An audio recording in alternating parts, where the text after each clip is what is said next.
Assalamualaikum warahmatullahi wabarakatuh. Waalaikumsalam. Alhamdulillah wassalatu wassalamu ala Rasulillah wa ala alihi wa sahbihi wa man tabi'ahu wa mawalah. Yang berwarna putih ada di kepala manusia, itu ada juga di kepala kelinci, ada juga di kepala kucing. Orang menyebutnya otak. Dalam bahasa Arab disebut dengan dimal. Kirain dimal. Jadi tidak ada beda. Kalau menurut ilmu biologi tidak ada beda antara manusia dengan hewan. Apa yang putih-putih di kepala manusia itu ada juga di kepala. Tapi fungsinya untuk berpikir yang disebut sebagai akal itu tidak ada pada mereka. Jadi kalau kita beberapa kali pernah mendapat share video di Facebook atau di Instagram bagaimana seekor itik melawan monyet karena menjaga telurnya, itu sebenarnya saat itu itik itu bukan sedang menggunakan akalnya, tapi dia sedang menggunakan insting, basic insting. Dalam bahasa Arab disebut dengan gharizah. Gharizah adalah bawaan, tabiat bawaan. Jadi mesti dibedakan antara tiga. Yang pertama insting, yang kedua dimal, otak, yang ketiga akal. Yang kita maksud ini adalah akal, supaya kita tidak keliru. Lalu kemudian orang mengatakan yang orang berakal itu adalah smart, orang yang cerdas. Orang yang cerdas adalah orang berakal.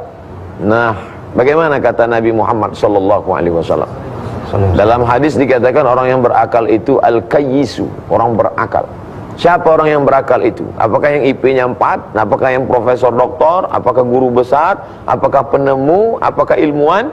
Maka dalam hadis dikatakan al-kayyisu, orang yang berakal adalah mandana nafsahu wa amila lima ba'dal maut. Pertama, dana nafsahu, mampu menekan hawa nafsunya. Yang kedua, wa amila lima ba'dal maut, dan kalau dia beramal, beraktivitas, orientasinya adalah setelah mati. Kira-kira amalnya hari ini, aktivitasnya hari ini bisa enggak menjadi bekal untuk setelah mati? Itulah orang yang berakal. Kaitannya dengan puasa. Orang berakal, orang yang mampu menekan hawa nafsu. Maka kalau demikian, bulan suci Ramadan adalah bulan kembali merefresh akal. Karena pada saat orang sedang berpuasa, dia sedang dilatih untuk dana menekan, menjadikan nafsunya di bawah, Al-Quran wahyu di atas. Akal itu justru ada seharusnya untuk meningkatkan ketakwaan kita, ya. Akal diberikan Allah Subhanahu wa taala sebagai alat untuk menemukan kebenaran. Tapi akal memiliki keterbatasan. Kita hanya bisa mendengar apa yang ada di sekeliling kita, apa yang ada di balik dinding kita tidak bisa dengar. Kita hanya bisa melihat apa yang ada di depan kita, apa yang ada di bawah ini kita tidak bisa lihat. Dan akal hanya bisa menangkap apa yang bisa kita tangkap dengan panca indera, tapi akal tidak bisa menangkap apa yang terjadi setelah kita mati. Dari mana kita datang, dulu kita berada di mana, mana itu ruh, tidak bisa ditangkap oleh akal. Maka datanglah wahyu. Wahyu memberikan jawaban terhadap sesuatu yang tak bisa ditangkap oleh akal. Apa kata Sokrates? Perlu berpikir 500 tahun untuk menemukan jawaban kemana kita akan pergi. 500 tahun, usia kita 40 tahun sudah batuk, sudah kena penyakit. Oleh sebab itu maka datanglah, karena rahmat Allah SWT dikirimkanlah wahyu yang melebihi batas kemampuan akal. Oleh sebab itu Islam ini menjaga 5. Pertama, hifzuddin, menjaga agama. Yang kedua, hifzul ard, menjaga kehormatan. Maka tidak boleh mencaci maki, sumpah serapah. Yang ketiga, hifzul mal, menjaga harta. Maka tidak boleh merampas, menipu, riba. Hifzul nafs, menjaga diri. Tidak boleh membunuh orang, tidak boleh menyakiti orang, tidak boleh menganiaya orang. Hifzul aql, menjaga akal. Maka diharamkan khamar, karena khamar menutupi akal. Perempuan yang menutup rambutnya, kain penutup rambut perempuan itu disebut dengan khimar. Khimar penutup kepala. Khamar menutup isi kepala. Kalau kain penutup kepala adalah khimar, sedangkan khamar menutup isi kepala. Orang kalau sudah tertutup isi kepalanya, tak lagi bisa membedakan mana hak, mana batil, mana bengkok, mana lurus. Oleh sebab itu dalam Islam, akal diberikan Allah SWT. Makanya siapa yang wajib sholat, baligh berakal. Siapa yang wajib puasa, baligh berakal. Rufi'al qalamu an thalathatin, pena yang mestinya mencatat amal manusia, tapi rufi'al qalam, pena terangkat, tidak mencatat, an thalathatin, dari 3 orang. Ada 3 orang yang tidak dicatat amalnya. Yang pertama, anis sabi hatta yahtalim, anak kecil sampai akil balik. Anil naim hatta yastayqiz, orang tidur sampai bangun tidur. Anil majnun hatta yafiq, orang gila sampai sembuh. 3 manusia berbeda, tapi substansi makna dalam 3 ini sama. Orang tidur sampai bangun, anak kecil sampai akil balik, orang gila sampai sembuh, ketiga-tiganya tidak punya akal. Oleh sebab itu bulan puasa adalah kembali menyuburkan akal, menanamkan akal, mempertajam akal. Karena akal fungsinya dalam Islam, mandana nafsahu, orang yang mampu menekan hawa nafsu. Semakin kita mampu menekan hawa nafsu, maka kita semakin berakal. Dan ketika kita sudah mampu melakukan itu, ada satu sisi lagi, wa amila lima ba'dal maut. Hari ini orang berpikir tanam hari ini, petik besok. Tanam bulan ini, tuai 3 bulan ke depan. Semai sekarang, dipanen tahun depan. Dalam sabda Nabi, orang berakal bukan begitu. Tapi apa yang dia tanam hari ini, apa yang akan dia petik, dia tuai, dia ambil manfaatnya nanti setelah dia mati menghadap Allah SWT. Akhirat oriented. Kalaulah orang mencari nafkah, pergi pagi pulang petang dengan susah payahnya hanya untuk mencari dunia, lalu apa beda antara orang yang percaya akhirat dengan tidak percaya akhirat? Di mana letak kejujuran? Oleh sebab itu akal lagi-lagi diajak untuk berfikir. Afala ta'qilun, kenapa tidak menggunakan akal? Afala tatafakkarun, kenapa tidak berfikir? Begitulah Nabi menjelaskan tentang siapa yang berakal. Kalaulah ada orang yang dia tahu tujuannya akhirat, tapi dia selalu mencari pembenaran agar dia bisa melakukan sesuatu yang sebenarnya itu dilarang. Nah, ini namanya akal bulus atau bagaimana Ustaz? Bagaimana caranya supaya diasah akal tersebut sehingga terus untuk mencari ridho Allah? Nabi SAW itu datang mau menjelaskan sesuatu dipandang dari sisi yang berbeda, dari aspek yang berbeda. Anak di kelas ujian, dia pandai membuat tipuan, menulis jawaban di papan sebelum, di meja sebelum masuk, atau dia tulis di kaki sepatunya sehingga ketika sedang ujian dia lihat ke bawah. Bagi teman-temannya akan berkata, ini cerdas akalnya, ini cerdas. Tapi dalam pandangan Rasul SAW ini bukan cerdas, ini penipu. Maka Nabi mengatakan, man ghasyana falaysa minna, siapa yang menipu bukan golongan kami. Ketika Nabi masuk ke dalam pasar, dia lihat ada tumpukan makanan dijual kering, korma kering, dia laku karena tidak busuk, tidak berulat. Begitu juga dengan tepung gandum kering. Tapi ketika Nabi masukkan tangan ke dalam, ya sahibat ta'am, pedagang, kenapa yang basah kau simpan di dalam, yang kering kau buat di luar? Secara kasat mata orang berpikir ini orang cerdas, karena dengan melakukan trik tipuan itu barangnya jadi laku. Tapi Nabi mengatakan man ghasyana falaysa minna, karena dia tidak menempatkan akal pada tempatnya. Saat itu justru akalnya justru membangun hawa nafsunya. Akalnya bukan menekan hawa nafsunya, dan dia tidak berpikir tentang akhirat. Nabi mengajarkan kita tentang melihat satu masalah dari sisi yang berbeda. Ya, baik. Nah, ini mesti hati-hati nih ya. Kita mesti terus waspada, dan bagaimana kita bisa menggunakan akal ini untuk sesuatu yang baik. Ada orang beragama tapi dia belum sempurna akalnya. Nah, ini yang saya ingin tanyakan kepada Ustaz. Saya masih ingat pelajaran saya ketika kuliah di Sospol. Kita belajar ilmu sosiologi. Dijelaskan dalam teori bahwa manusia itu adalah binatang yang berakal. Jadi kita ini sebenarnya menurut ilmu sosial, kita adalah binatang. Bedanya kita binatang yang berakal. Itulah sebabnya agama hadir untuk menyempurnakan akal kita. Kalau ada manusia yang tidak menggunakan akalnya, maka bisa jadi mereka lebih hina dari binatang. Itu dalam Quran dijelaskan. Ya, kok bisa lebih hina dari binatang? Contoh, ibu saya di kampung sampai sekarang masih pelihara kambing. Itu kalau ada kambingnya nakal, dia panggil penjualnya, "Woi, balu iye, jual ini." Sampai di pasar, "Aji, dia gak beli, ndak ada orang beli." Bawa pulang, potong. Akhirnya apa? Dagingnya dibagi-bagi. Ya, yang daging bisa jadi sate kambing, tanduknya pun jadi perhiasan, pipinya jadi sop pipi, lidahnya sop lidah, ekornya sop buntut, kakinya sop kikil, semua dipakai. Itu kambing, ya. Kalau dia ganggu temannya, jual.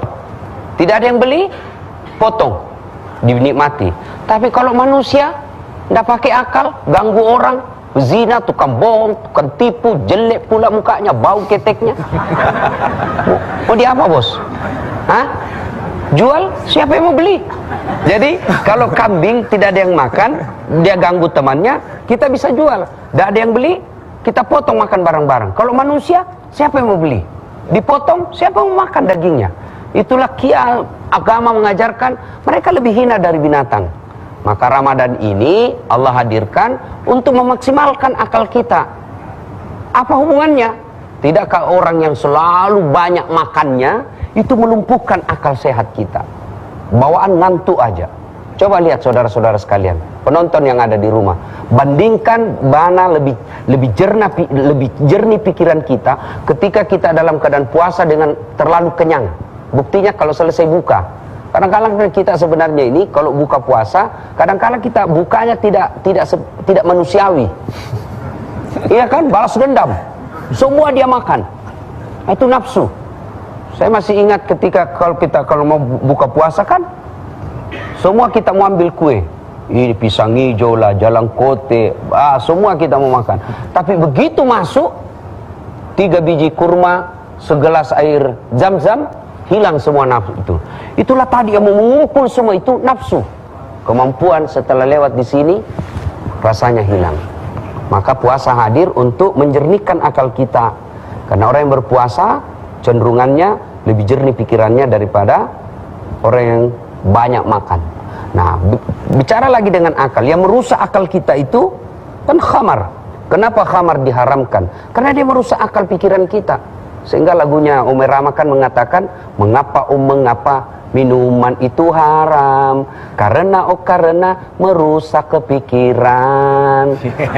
Mengapa berzina juga haram? Karena itu cara binatang. Mengapa semua yang asik-asik itu diharamkan? Mengapa semua yang enak-enak juga diharamkan? Jawabannya, itulah perangkap setan. Umpannya ialah bermacam-macam kesenangan. Dan Ramadan kesenangan semua itu hilang. Kita ganti dengan ibadah, kita ganti dengan ngaji. Itulah hebatnya lagu-lagu zaman dulu. Omar Rama punya. Sekarang lagunya anak-anak, pulang-pulangku berbadan dua.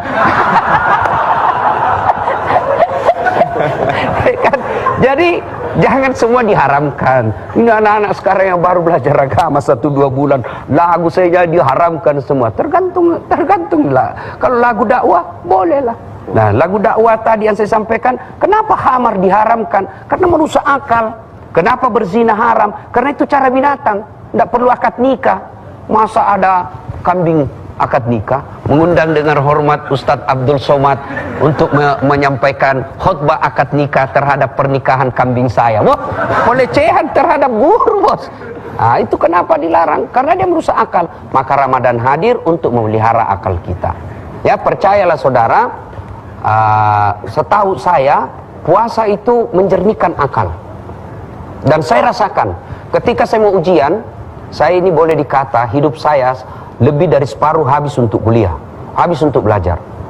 Dan ketika saya mau ujian, misal bulan depan saya ujian, maka mulai itu 1 bulan sebelumnya saya sudah mulai puasa, Senin Kamis. Bukti lagi bahwa puasa itu menjernihkan akal juga. Kenapa orang kalau mau operasi disuruh puasa juga? Itulah. Jadi sesungguhnya agama hadir ini untuk memelihara akal kita. Memelihara akal. Kenapa memelihara akal? Karena kalau tanpa akal kita bisa lebih hina dari binatang. Nah, saya kira begitu. Maintenance akal ini, ya. Orang yang kadar imannya sudah tinggi pun bisa jatuh karena nafsu hati kita yang akhirnya kalah oleh syaitan.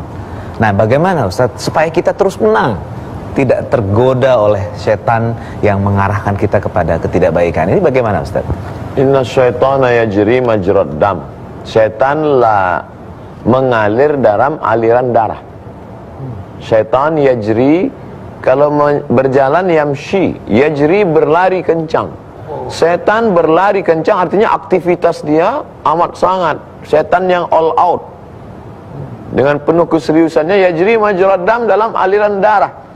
Jadi bagaimana supaya kita mau menekan kerja setan? Fadayyiqu. Maka persempitlah jalan setan itu. Oleh sebab itu, berlapar-lapar dan berhaus-haus diri ini tidak hanya menyehatkan batin yang tidak terlihat, akalnya tidak terlihat. Yang terlihat itu otak, adapun akal tidak terlihat. Dan lapar ini menjernihkan yang zahir dan yang batin. Makanya kita kalau mau cek darah, kita kata dokter jangan sarapan pagi. Besok ada cek darah jam 10 pagi, jangan makan, jangan minum, jangan makan yang berat, karena untuk menjernihkan darah. Begitu juga dengan daging badan tubuh kita, supaya dia jernih, hilang dari lemak-lemak, kolesterol, maka harus banyak-banyak berlapar-lapar, menahan hawa nafsu makan minum. Begitu juga dengan akal. Makanya kata Imam Al-Ghazali, kalau ada orang yang sulit menangkap pelajaran, berarti ada dua kemungkinan. Yang pertama, yang menyampaikan itu dalam keadaan kenyang, atau yang mendengarnya itu kenyang, atau dua-duanya sama-sama kenyang. Itu menyebabkan dia tidak masuk dalam pikiran kita. Makanya ulama-ulama dulu amat sangat zuhud. Zuhud menghilangkan selera tentang masalah makan ini. Jadi sebenarnya puasa tujuannya adalah menajamkan akal, sehingga kalau sudah akal kuat, talinya kuat, manusia itu dengan hewan, kalau hewan yang dipegang talinya, kalau manusia yang dipegang adalah bicaranya, akalnya. Akal itu kan yang membuat kita berbicara. Innal kalama la fil fuadi, kalimat yang sebenarnya ada di dalam. Wa innama ju'ilal lisanu 'alal fuadi dalila. Diciptakan lisan untuk mengungkapkan apa yang ada di dalam, apa yang ada dalam pikiran, apa yang ada dalam hati, itu diucapkan oleh lidah. Oleh sebab itu, menahan makan bukan sekedar mengikuti perintah Allah, tapi ada hikmah di dalamnya adalah mempertajam akal pikiran. Oke, baik. Semoga kita bisa terus menjaga itu, Ustaz ya.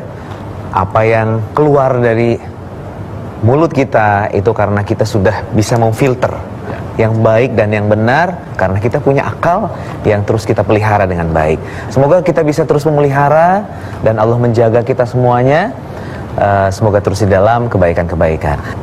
Sebetulnya apa yang membuat kita jadi mampu untuk bisa mengendalikan akal sehingga tidak ada terbersih sedikit pun untuk kita bisa melakukan kesalahan? Ada fase-fase anak kecil yang disebut dengan usia mumayyiz. Belum sampai akil balik, tapi dia mumayyiz. Mumayyiz diambil dari kata mayyaza yumayyizu, bisa membedakan mana makanan, mana kotoran. Yang di bawah itu sobi, anak kecil. Anak kecil itu pisang, itu yang sudah ditelan ke dalam, keluar, bentuknya seperti pisang juga. Itu dia mainkan, tak ada bedanya bagi dia. Tapi ketika dia mumayyiz, dia sudah bisa bedakan. Tapi dia belum baligh, belum berakal. Nah, ada Allah Ta'ala berikan akal kepada manusia menurut kadar usianya. Tapi ada yang tidak diberikan Allah SWT akal, sama juga seperti kekurangan pada fisik. Ada yang tidak sempurna fisiknya, itu adalah rahasia takdir Allah SWT. Makanya kita beriman kepada 5 rukun iman, antu'mina billah wa malaikatihi wa kutubihi wa rusulihi wal yaumil akhir wa biqadri khairihi wa syarrihi, takdir. Tapi ketika Allah sudah berikan kita akal ini nikmat terbesar yang diberikan Allah pada kita. Karena banyak orang yang diberikan kesehatan fisik tapi akalnya sakit. Oleh sebab itu nikmat akal sehat ini dimanfaatkan untuk menangkap kebenaran yang diberikan Allah Subhanahu wa taala. Afala yatadabbarunal Qur'an? Mengapa mereka tidak mau tadabbur, merenungkan isi Al-Qur'an? Am ala qulubin aqfaluha? Atau memang pikiran mereka sudah terkunci? Makanya di antara sifat manusia yang disamakan Allah, lahum qulubun, mereka punya hati, punya pikiran, la yafqahuna biha, tapi tidak dipakai untuk berpikir, memikirkan. Afala yanzuruna ilal ibili kaifa khuliqat? Pernahkah mereka berpikir bagaimana onta diciptakan? Ila sama'i kaifa rufi'at? Pernah mereka berpikir bagaimana langit diangkat? Wa ilal ardi kaifa nusibat? Wa ilal jibal, bagaimana bumi dihamparkan? Kaifa sutihat? Bagaimana bukit-bukit ditancapkan menjadi pasak bumi? Pernahkah mereka berpikir tentang itu? Tapi yang mereka pikirkan hanya bagaimana kenyang, bagaimana tidur lelap, bagaimana punya banyak harta. Maka akal yang dia titipan Allah itu tidak digunakan sebagaimana mestinya. Lahum a'yunun, punya mata, tidak dipakai untuk melihat. Makanya dalam Islam kita tidak diajarkan hanya ra'a, melihat, tapi diajarkan nazar. Apa beda ra'a melihat dengan nazar? Ra'a sekedar melihat, nazar melihat dan memikirkan. Orang Arab menyebut nazar, sampai ke tempat kita menjadi nalar. Memikirkan, memandang dan memikirkan. Oleh sebab itu dalam bulan puasa suci Ramadan yang mulia ini, kita tidak hanya diajak untuk berpikir, tapi merasakan. Ketika kita menahan makan, saat itu kita sedang merasakan perasaan orang lain, dan kita mulai berpikir, saya memang lapar, tapi nanti ketika azan maghrib berkumandang, saya akan makan, lapar saya akan hilang. Tapi tetangga saya, kawan saya, masyarakat saya yang laparnya tanpa batas, ini bagaimana? Jadi kita mensyukuri nikmat akal sehat ini. Mensyukuri nikmat akal sehat dengan menggunakan memakainya. Makanya cara mensyukuri nikmat ada dua. Yang pertama, syukur dengan lisan, mengucapkan alhamdulillah. Syukur dengan anggota badan adalah menggunakan fungsinya. Syukur dengan tangan, usap kepala anak yatim, bantu orang susah. Syukur dengan mata, meneteskan air mata, baca Quran. Syukur dengan telinga, mendengarkan tausiah. Syukur dengan akal, memikirkan yang baik-baik, yang bermanfaat buat orang banyak. Tapi kadang hanya teori tidak masuk ke hati kita. Ketika kita diajak berpikir dengan merasakan langsung, laparnya itu langsung, mengolah hati kita. mengolah. Berapa banyak seminar yang diadakan tentang bencana kelaparan, tapi panitianya kenyang, narasumbernya kenyang, pesertanya kenyang, tidak menghasilkan apa-apa. Orang kenyang tidak akan pernah bisa menghasilkan cara mengatasi kelaparan, karena dia tidak pernah merasakan kelaparan itu. Ya, baik Ustaz. Makanya kalau lapar menyentuh lambung, maka makanan tinggi membumbung. Tapi kalau sudah lapar menyentuh hati, ringan tangan berbagi. Oke, Masya Allah Ustaz. Baik, kita akan kasih kesempatan Ustaz. Ini sepertinya para penonton di sini udah nggak sabar mau nanya nih. Oke, saya kasih kesempatan. Pertanyaan yang pertama, bapak-bapak dulu deh. Oke, silakan. Dengan bapak siapa? Dengan Lukman Hermanto. Lukman. Assalamualaikum warahmatullahi wabarakatuh, Ustaz Abdul Somad. Ada yang ingin saya tanyakan mengenai akal. Akal ini untuk orang dewasa, apalagi saat puasa ini, kita akan mudah sekali untuk menjaga akal kita untuk selalu beribadah kepada Allah. Yang ingin saya tanyakan, bagaimana cara untuk menjaga agar anak-anak kita akalnya terbiasa dari kecil ini bisa istiqomah sampai nanti besar, menjaga akalnya untuk selalu berada di jalan Allah Subhanahu wa taala. Karena saat ini kan sudah terlihat banyak sekali bahaya-bahaya yang mengancam anak-anak kita agar bisa merusak akal mereka, terutama dalam handphone dan lain-lain, media sosial dan lain-lain. Tolong bagaimana cara efektifnya untuk menangani anak-anak agar akalnya dapat selalu istiqomah. Baik, Terima kasih. terima kasih Pak Lukman. Kami sudah menangkap inti pertanyaannya. Tapi nanti dijawab, sabar, kasih kesempatan ke pertanyaan nomor 2 dulu nih. Ibu-ibu aja deh, silakan. Oke, ini untuk Ustaz Dasat nanti untuk menjawab. Silakan Ibu. Assalamualaikum warahmatullahi wabarakatuh. Nama saya Yanti. Sebenarnya tadi mau nanyanya yang Ustadz Abdul Somad sempat sampaikan sebelumnya. Oke. Manakah yang lebih sempurna antara akal dan perasaan? Dan apakah kita bisa mengambil keputusan berdasarkan salah satu di antaranya tadi? Gitu aja. Wassalamualaikum warahmatullahi wabarakatuh. Waalaikumsalam warahmatullahi wabarakatuh. Nah, ini pertanyaan yang pertama ke Ustadz Dasat aja dulu deh, karena tadi request ibu katanya pengen dijawab sama Ustadz Abdul Somad. Jadi biar adil ya. Nah, ini gimana nih? Karena ini sama, saya juga sebagai ayah dari anak-anak saya.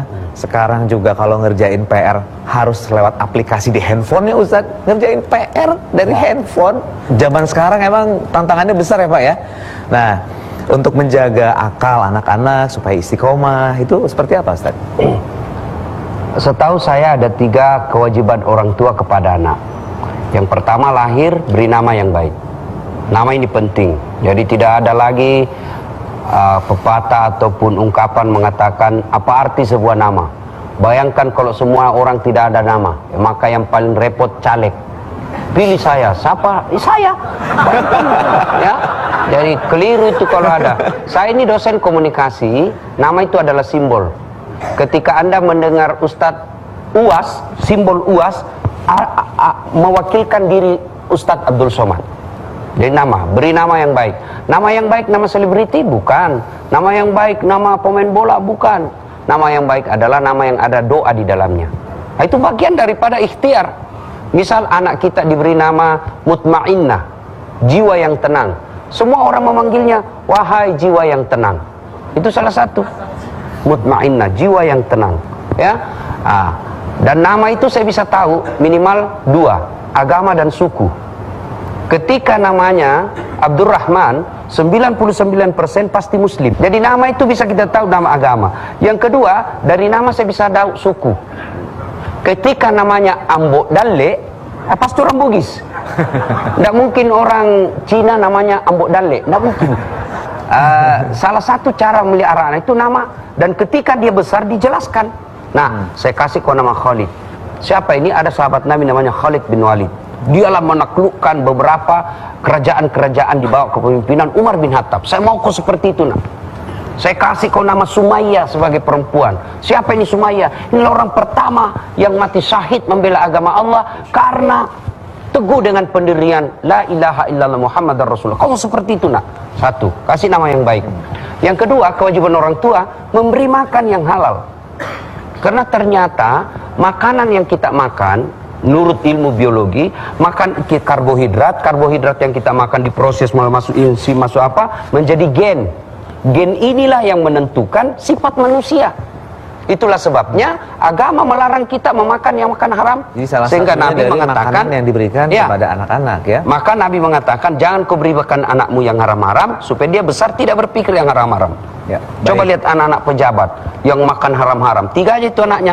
1 pengedar, 1 penghisap, 1 kawin lari di bawah bandar. Dia makan haram-haram. Coba anak-anak guru ngaji. Coba lihat anak-anak guru ngaji. Biasa kita recehkan di kampung. Guru ngaji, tidak terhormat. Tapi anaknya menjadi ulama besar, anaknya menjadi panglima besar, karena orang tuanya memelihara anaknya dari makanan yang ya. Semoga kita bisa menjaga anak-anak yang kita ketiga untuk menjadi anak adalah soleh. doa. Ini unsur X. Doa tidak boleh yang dianggap remeh. Doa yang paling gampang, Allahumma rabbi habli minas solihin. Ya Allah, berikan hamba anak yang soleh. Bagaimana caranya, aplikasinya? Mau makan, suap, Allahumma rabbi habli minas solihin.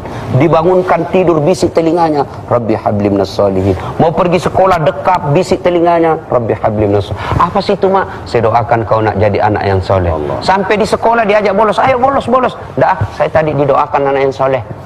Yang doa. Nah, ada kemanakan saya, ayo, sudah mau maghrib, saya cepat ke masjid, sholat berjamaah sama om. Sedikit lagi om, main futsal, terpaksa aku tunggu. Azan maghrib masih belum bola, terpaksa Ustaz Dasat masuk lapangan. Saya bisik telinganya, Rabbi habli minas solihin. Menangis, heran semua orang lihat, hebat betul Ustaz. Dia cuma bisik kemanakannya menangis. Dia tidak tahu telinganya saya bisik, tanganku dibawa menjepit. Baik Ustaz. Wah, itu ternyata kiat-kiatnya seperti itu ya. Ada hikmahnya itu. Iya, baik. Apa hikmahnya? Pak, 1, anak salah berikan sanksi, berikan hukuman supaya dia tahu bahwa kalau salah ada hukumannya. Betul, harus ada reward dan punishment. Yang kedua, jangan lupa doakan karena hidayah datang dari Allah Subhanahu wa taala. Iya, baik. Semoga kita bisa terus menjaga anak-anak kita dan selalu dalam perlindungan Allah Subhanahu wa taala. Tadi pertanyaan dari Ibu Yati ya, betul ya? Mengenai bagaimana sih antara akal dan perasaan ini bisa terus baik ya, yang keluar dari diri kita. Silakan Ustaz. Ulama membagi masalah hati dan fikiran, akal kepada 3 kelompok. Kelompok pertama membagi 2. Yang satu di jantung, yang satu di otak. Pendapat kedua mengatakan sama, tidak ada beda. Apa yang ada di jantung, apa yang di otak sama, tak ada beda. Manusia saja yang mengatakan ada satu di sini, ada satu di sini. Sedangkan pendapat yang ketiga mengatakan berawal dari jantung lalu naik ke otak. Saya lebih condong pada pendapat yang ketiga. berawal dari jantung sesuai peredaran darah, lalu dari jantung ini naik ke atas otak, lalu dari otak menular ke seluruhnya. Dan kalau kita lihat dalam Quran juga begitu.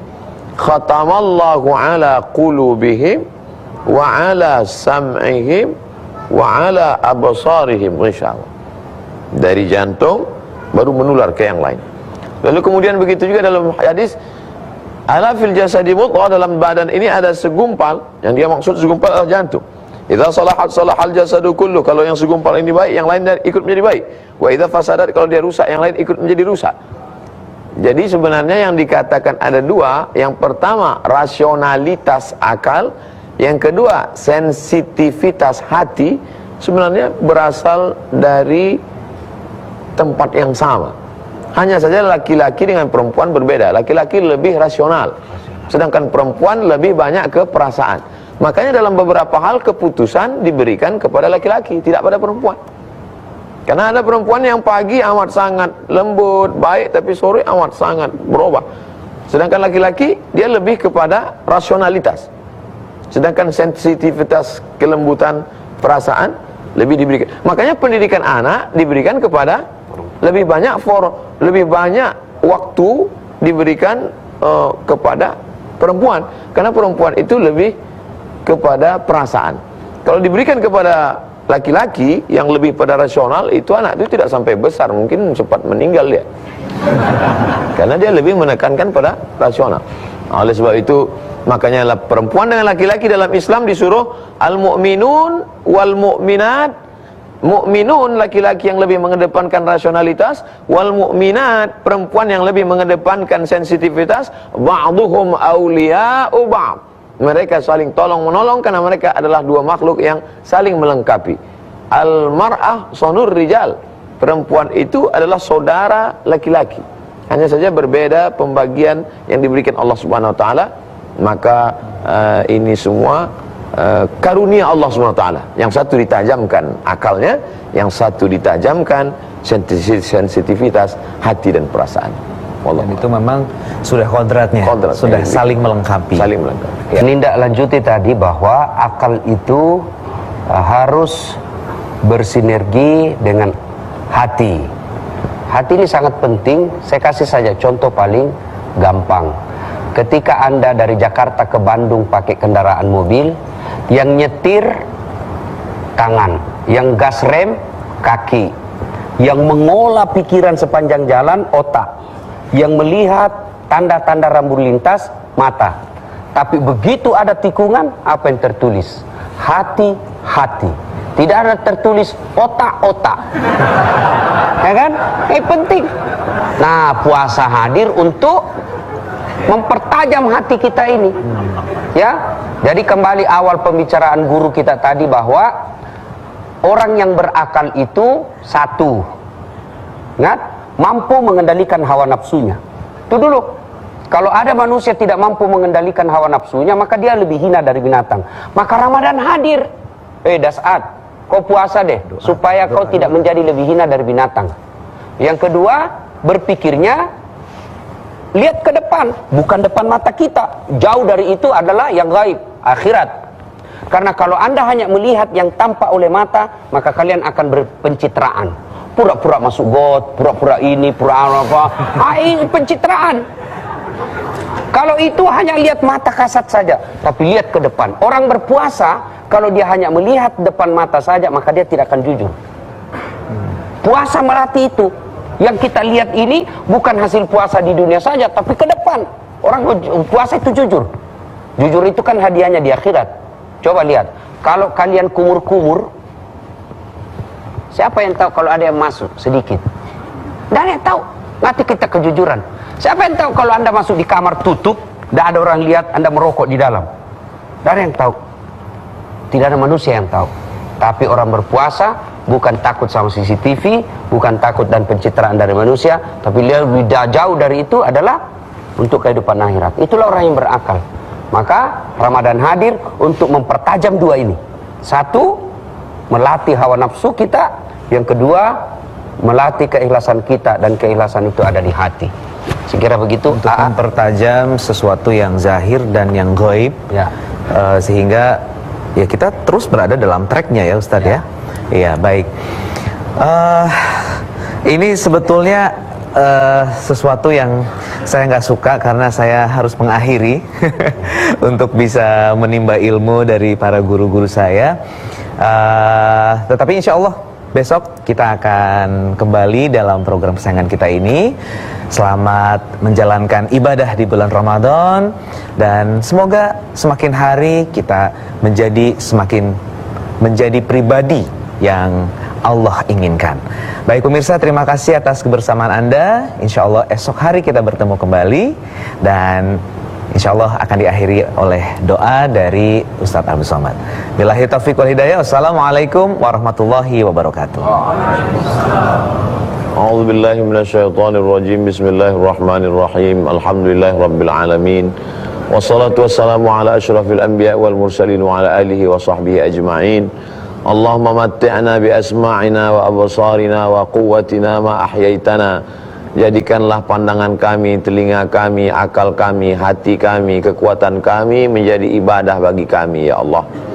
Allah mahfazna min kulli su' wa syar, jaga kami agar terpelihara dari semua kejelekan dan keburukan ya Allah. Allahumma ja'alil hayata ziyadatan lana fi kulli khair. Kalau Engkau takdirkan besok pagi kami masih hidup, jadikan kehidupan ini sebagai tambahan amal saleh. Wa ja'alil mauta rahatan lana min kulli syar. Kalau Kau takdirkan kami harus mati malam ini, jadikan kematian ini membuat kami berhenti dari segala perbuatan dosa ya Allah. Allahumma a'inna, tolong kami, ala zikrika, supaya hati dan fikiran kami senantiasa mengingat-Mu, wa syukrika, supaya hati dan fikiran kami senantiasa bersyukur kepadamu, wa husni ibadatik, dengan pikiran yang sehat dan akal yang benar itu, maka anggota tubuh kami selalu beribadah dengan ibadah yang baik kepadamu ya Allah. Rabbana atina fid dunya hasanah wa fil akhirati hasanah wa qina adzabannar. Wa sallallahu ala sayyidina Muhammad wa ala alihi wa sahbihi wasallam walhamdulillahi rabbil alamin.